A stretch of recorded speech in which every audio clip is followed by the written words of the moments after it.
Ladies and gentlemen of the internet, how's it going? Hope you're having a wonderful evening so far. Welcome back for another episode of The Gaming Express Show, which is my personal video game review show. And on today's episode, we are going to be very carefully look at Bastion, which is an action RPG game, which is available at Steam for a total of $15, which is, in my personal opinion, kind of an unreasonable price. But if you are part of the Humble Indie Bundle event, then you could get this game as an extra for free, apart from the 5 other games that were included in that bundle. But if you have the game and still haven't, spent time trying out the game, then we're going to be looking at the game itself all together in this video, and I'll give you guys my first impressions, my reaction towards the initial first gaming session of this beautiful little gem. So without further ado, let's launch this game. You have your help and options here. The controls are very basic. WSAD, your most basic movement keys in the world. You have your clicking settings, and then you have your control settings, which we're not going to be using for this session because, well, I like challenging myself with the default settings. Anyway, so you have your settings here. Brightness for in-game footage, music volume, which we brought down a notch because it's going to be quite loud. Special effects volume is going to be left at 100%. The narration volume here is going to be also at 75% because, well, the narrator is kind of loud. Even though he sounds really awesome, his voice acting is stellar. He sounds kind of like African American, which we're gonna hear him when we first play this game. Subtitles gonna be left on because I do want you guys to understand the story a little bit. So without further ado, let's begin a new story. There is a no sweat mode, which is kind of like an easy mode. But since I am a dedicated gamer, I want to try this game at normal mode. Are you sure you wish to start a new game? Yes, and I do not care. I will do anything for my viewers except for showing, what I mean. The story is supposed to start at the beginning. Ain't so simple with this one. Now here's a kid whose whole world got all twisted, leaving him stranded on a rock in the sky. Okay, so we are introduced with the game itself. When you are first, in-game, all you have to do is basically use one of your movement keys to move and to wake up from your bed. Go in case of trouble. And as you move along the map, the map builds itself up. You don't have to do anything. The game launches by itself. And we're just moving along the map progressively as the move builds itself as well. Finds his lifelong friend just lying in the road. Now we have found our first weapon, which is a hammer. It's a touching reunion. I really love actually using weapons in any sort of game. Hammers would probably be one of my favorite melee weapons in any sort of game. So you can press space to evade. And then oh wow.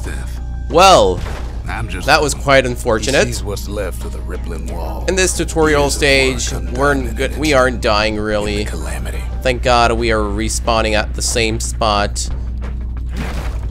But you use your hammer to destroy these little things around here, these crates, these boxes, and later on in the game, you are obliged to destroy everything if you want to get optimal amount of rupees, not rupees, but gems in this game. This game kind of reminds me of the Zelda franchise, the way you move around and you just roll around to evade like this, like Link himself. So we're gonna destroy this path, make it clear for us to move along and progress. You'll notice pillars around here, and you can destroy virtually anything except for the ground itself. Now we have our first enemy, which we killed rather quickly, I would say. We kind of lost a little bit of health there, but we're shortly gonna find a health potion, hopefully. But yeah, very smooth game. Move around, destroy things. It's not quite, I don't find this game quite spectacular, although I do love the design and the color vibrancy going on around these little, tents and stuff.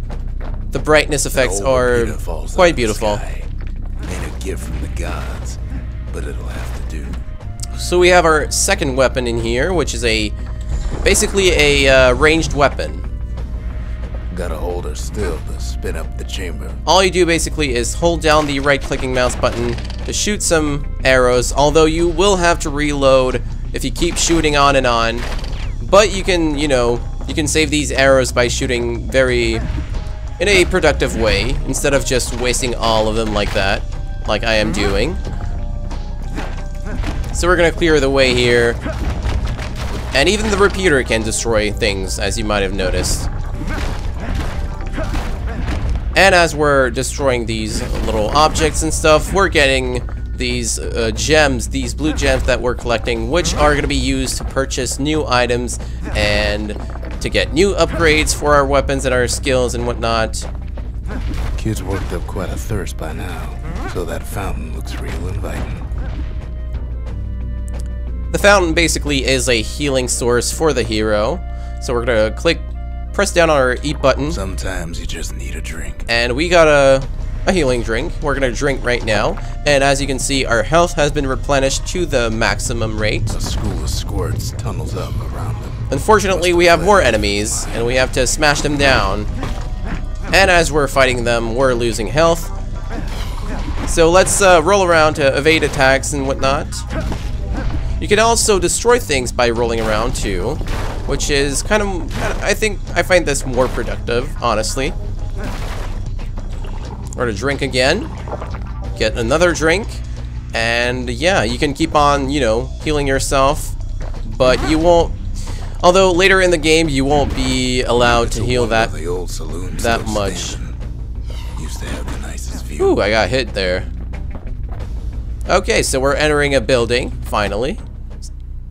A change of pace. When injured, press F to use the heal. Okay, which we just did that though. Solandia's famous watering holes.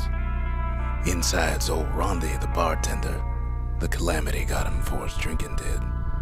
Now, one thing that annoys me about this game is that, you know, narrator mentions the calamity each and every area here and there. He keeps mentioning about, you know, the calamity, and you don't quite know what the calamity is supposed to be. The story is unveiled as you progress, obviously. Let's destroy this crate over here and actually see what's going on in these chests. Bunch of blue gems as usual. Not a lot of stuff. But we're getting our shield, which is going to be our defensive weapon, the bullhead shield, which you can activate by holding it down your shift button. Security takes him for a petty thief. More enemies going on. Let's use our repeater for this. And you can see the enemy's health bar around their what would you call it? Special delivery. Gas fellas. You can basically see their health bar around their position, around their icon. And you can also hold down the repeater like this to blow out a more powerful attack. Oh, we're getting hit for a lot of damage. But we got healed by a bunch of apples, a crate of apples. I'm assuming they were Granny Smiths, because Granny Smiths are my favorite apples after all. But that's beside the point. Let's move around, dodge these attacks, and hit them. Use our repeater, do some variation. Quite effective. And we got him all killed. Hopefully we aren't going to be encountering any more of these. Oh, damn me. Forget about what I said. We got some worms going on. A big old fella pops out in front of the kid. Oh, we got a bigger enemy this time. Yeah, very smooth game. I really like the movement and the attacking. Really reminds me of the Zelda franchise. The way, you know, you use the map to move around and to kite enemies. Very reminiscent of the Zelda franchise. Although I'm pretty sure many games follow that same pattern, so... You could mention any other game other than the Zelda franchises. But yeah, very smooth game. Kid sees the way to the The gameplay is smooth. Can't say nothing about it. But the story lacks depth, definitely, is what it's... How I would criticize the game is based on the story. Ronde always wanted his ashes scattered here.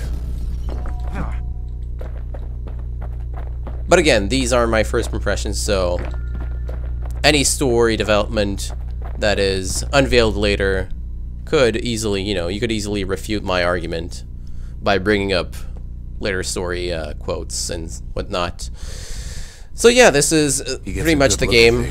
As you go on, you'll be, you know, finding out about more things, and you'll get to use weapon upgrades, and you'll acquire new skills. And here we have our new weapon, the Breaker's Bow, which you can use. It has an unlimited ammo. Let's actually use it. You can hold down the button and release a stronger, powerful arrow, incoming arrow, instead of just shooting it like that. If you hold down for longer, you'll see that there is an aura around you that's charging up, and it'll, you know, annihilate enemies faster. Let's do that. Pretty powerful attack. But depending on the situation and the enemies that you're facing, you'll want to switch out weapons. Before the kid could loose an arrow, strong and true. And we have another healing fountain, but I can't seem to use it for some reason. But yeah, I'd recommend the repeater if you want to face multiple enemies. If you have bigger enemies that have more health and that are really tenacious, then you'll want to use the Breaker's Bow because it will destroy enemies faster. But if you're facing a colony of squirts, for example, then you'll definitely want to use the repeater because it'll destroy more enemies instead of, you know, destroying them faster. But since the squirts are kind of weak, then obviously you're going to be wanting to use the repeater. Wow, I'm sounding like Captain Obvious, but it's okay, you know. It's okay. I hope you guys forgive me for my stupid and retarded logic. Anyway, let's charge up, do some power shots, destroy these enemies. The art style is very unique, very Disney-ish, I would say. Except a few pointers from a distance. And the game has been produced by Warner Bros, so that's interesting to note, to point out. Wow, I'm really failing. You might have noticed that, you know, whenever you talk as you play the game, it's kind of hard to focus, and you can see that I'm losing health quite a bit. Also, another thing that I want to mention about this game, you can also acquire water tonics, which are basically sources for your special abilities, which we don't have them yet. Our first special ability is actually going to be a melee one, close melee range one.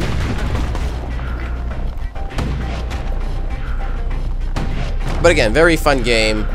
You move along the map. You find the distillery right next to the arsenal. We have healed ourselves with yet another crate of apples. Okay, so let's get into the distillery. Sip of spirits in that distillery, and the kid'll feel like a new man. So as you can see, we have acquired some skills, some new weapons and stuff. So depending on the situation and the monsters that you'll be facing, you'll want to make the right decision. And in our instance, we're going to be picking the first one because we don't know yet what we're going to be facing. So having maximized health is going to be optimal in our situation. So you can choose one of the three that we just saw. Let's head into the arsenal. Pick the best tools for the job. Now here, you can switch out between weapons. You can have 2 weapons at a time, one main hand weapon and the offhand weapon, which is our ranged weapon. But you can also switch between the Breaker's Bow and the repeater, I'm pretty sure there are tons of weapons later on in this game, but that's all we have for now. And here, you can also switch between special abilities. So you can have your ranged special ability, or your melee one. So I'm gonna be picking the special ability for the Fang Repeater. Now let's test it out.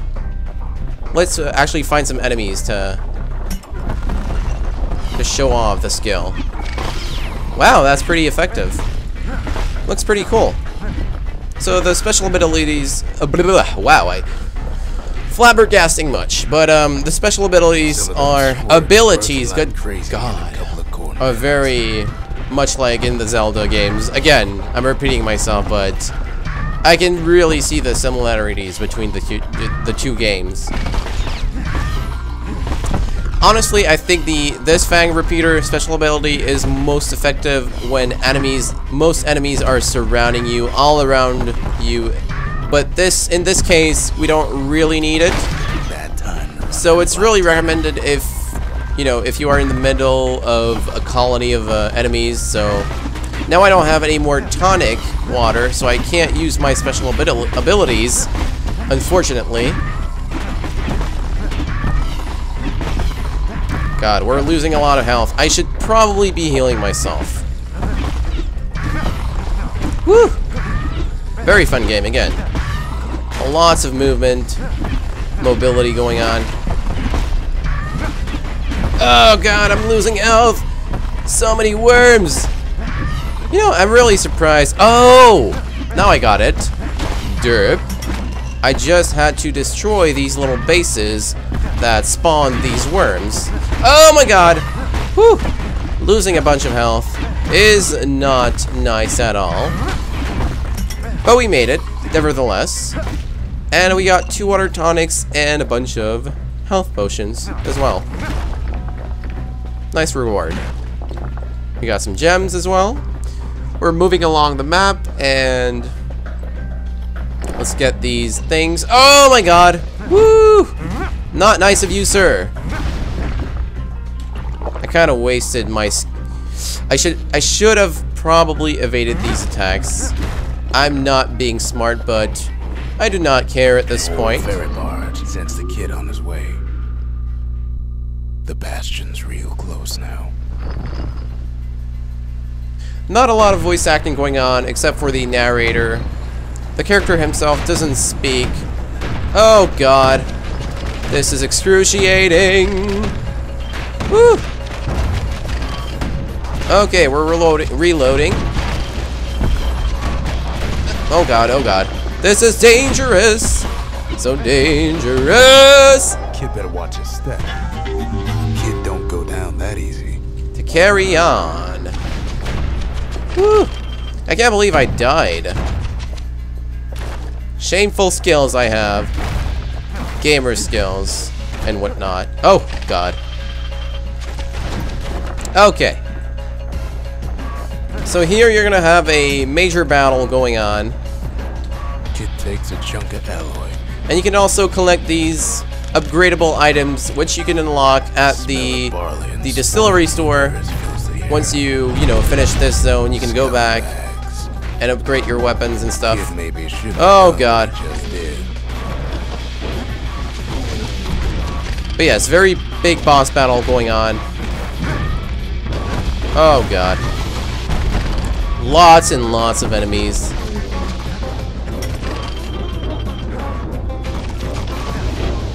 Woo! So dangerous. Lots of mobility involved in this game. Oh God. Why did I fall? I did not intend to do that. Woo! Lots of enemies. Okay, healing potion, activate.